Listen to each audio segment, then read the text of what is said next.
Welcome to another film breakdown. If you're new here, my name is Michael, and today we have another film breakdown, and that is Oregon's quarterback, Dillon Gabriel.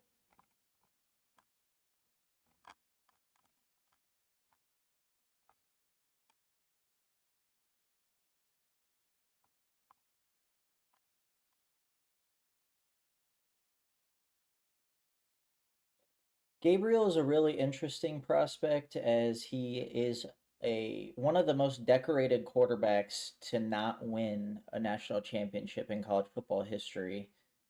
He played 5 years and he won at all three schools that he was at: UCF, Oklahoma, and Oregon.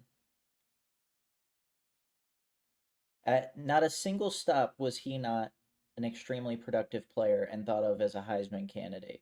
And in fact, his last 2 years, he was a Heisman finalist.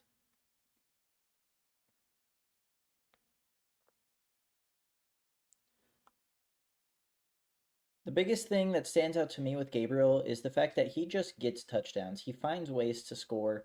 He doesn't make silly errors. He doesn't force things. He makes the right read like with an absurd amount of consistency.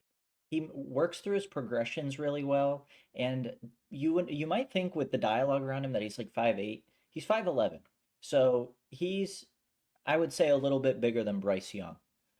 And I don't think that his height is going to be his ultimate downfall. It's definitely working against him, but I think he can overcome it.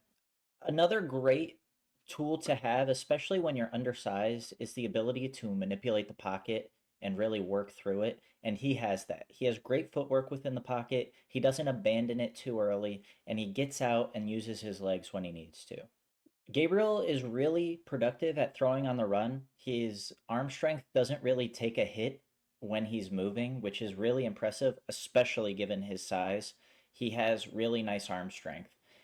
Coming out of Oklahoma and going into Oregon, his arm strength was kind of viewed as a detriment. And even in this current pre draft process, he's not thought of as a guy with elite arm strength. And while I agree he doesn't have elite arm strength, his arm strength isn't a detriment, I don't think. I don't think he can bomb the football 50 yards downfield, but he also works through his progressions quick enough where he doesn't really ever need to throw, those deep bombs. He can find something a little more efficient quicker. Now, I gassed him up, and I know what you're thinking if you're a regular here. Uh, oi, oi. You're just an Oregon fan, right? That you're gassing him up. Me and my best friend are Oregon fans, and we will be the first to let you know that after week 4, we were clamoring for Dillon Gabriel to be benched in favor of Dante Moore. I am not the biggest Dillon Gabriel guy. I'm not sitting here. I don't need to glaze him. Who I will glaze is Bo Nix, Marcus Mariota, and Justin Herbert. And honestly, I love Dillon Gabriel. I just know he has certain limitations, and I'm not scared to admit that.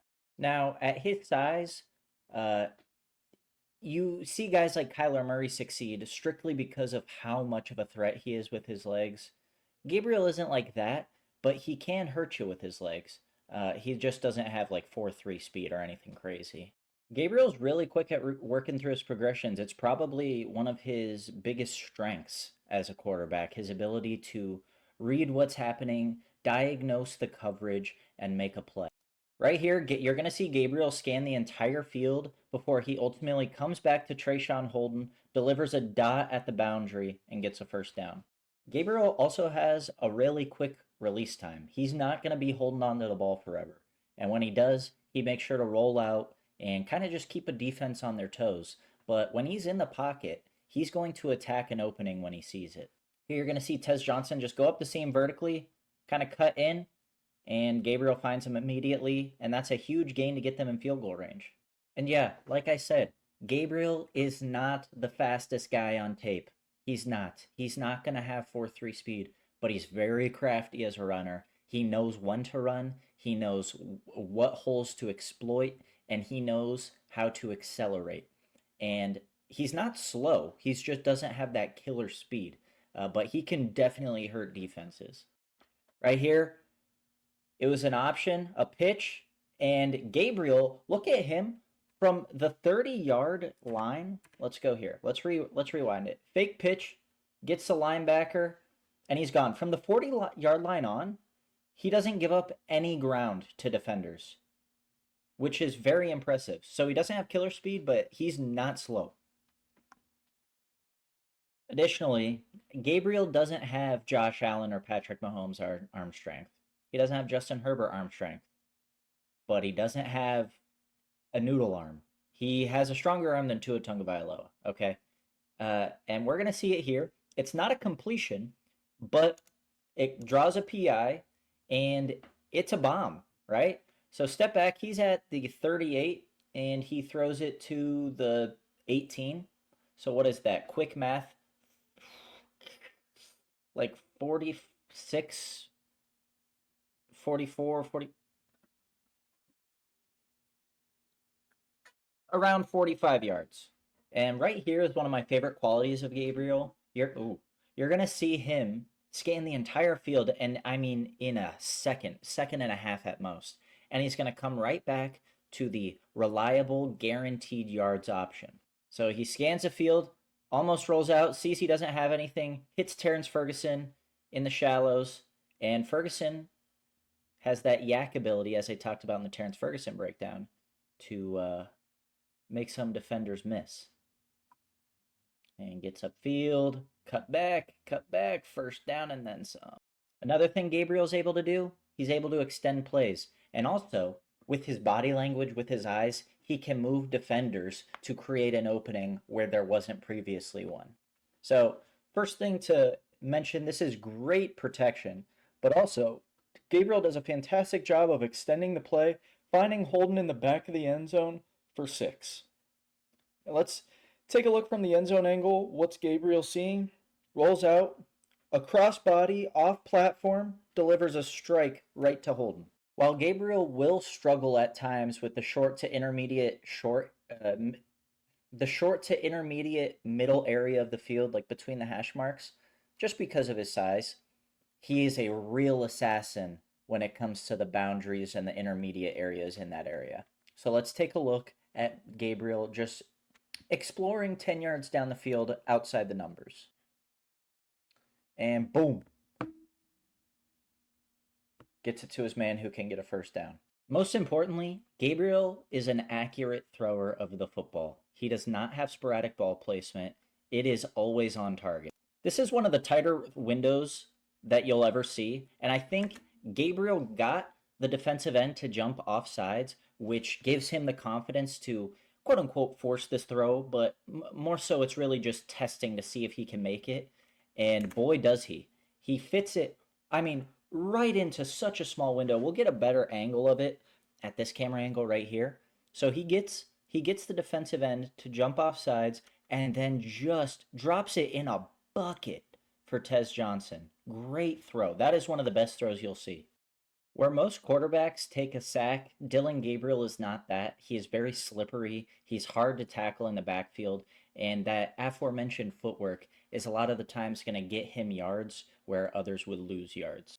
So right here, you're going to see Gabriel take 5-step hitch. That should have been a sack right there, and instead, he just steps up perfectly timed, slips a tackle, does enough to get a first down. Right here, drops back. Defensive ends collapsing in. That's when he decides it's time to run. Makes a man miss. Gets a first down and then some. And again, Gabriel had many instances in which he kind of combated those arm strength or arm weakness allegations. And here's another one.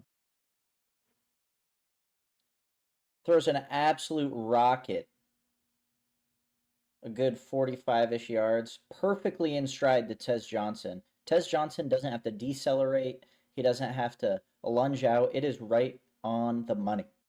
Gabriel's biggest glaring problem, especially from the 2024 season, was the red zone. He had, I don't know if he had the most red zone turnovers in the country, but he was up there.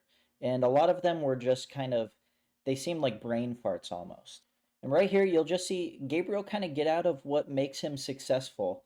He rolls out, and then he just forces something. Granted, that wasn't entirely his fault. Tez Johnson did slip, But even without Tez Johnson slipping, uh, I do not believe that that would have been completed and probably still would have been intercepted. So you take the good with the bad. The good, decision making, accuracy, mobility, all of that. The bad, lack of size, not elite S tier arm strength, and you know, that's basically it in my opinion. I guess lapses in the red zone, but I think he could be a solid journeyman. Do I think he's a starter in the NFL? No, I think he could be a very, very important backup. Every interview you see of the kid, everything that he says, he brings so much to a locker room, so much to a team. He seems so intelligent. And that is exactly what teams look for in backups. Yeah, you got to have talent, which he does. I don't think he has, the potential to alter a franchise, which is what every team is going to strive for in a quarterback. And they won't stop looking after quarterbacks until they find one. But Gabriel can come in and kind of be a rock. And I do think in spot starts or even a season here and there, he could be a very, you know, a very productive starter. I just don't know if he's a franchise quarterback. Actually, he's not, but he could be a very productive journeyman. Think of a Jameis Winston career arc or a uh, Geno Smith has been really productive the last few years, so I don't want to disrespect Geno, but you get what I'm saying. So I appreciate you guys watching. It means a lot. I did a little bit of a different style to this video just to kind of I hope that calms down the copyright issues. But I appreciate you watching. Let me know what you think of Dillon Gabriel. Am I too high on him? I have a fourth round grade on him, so I think that's modest. But is that too high or is that too low? Do you have him in your top five QBs in the class? I know if he is in my top five, he's fifth, which I think he could be. But anyway, I appreciate you watching. I love you very much, and I will see you next time.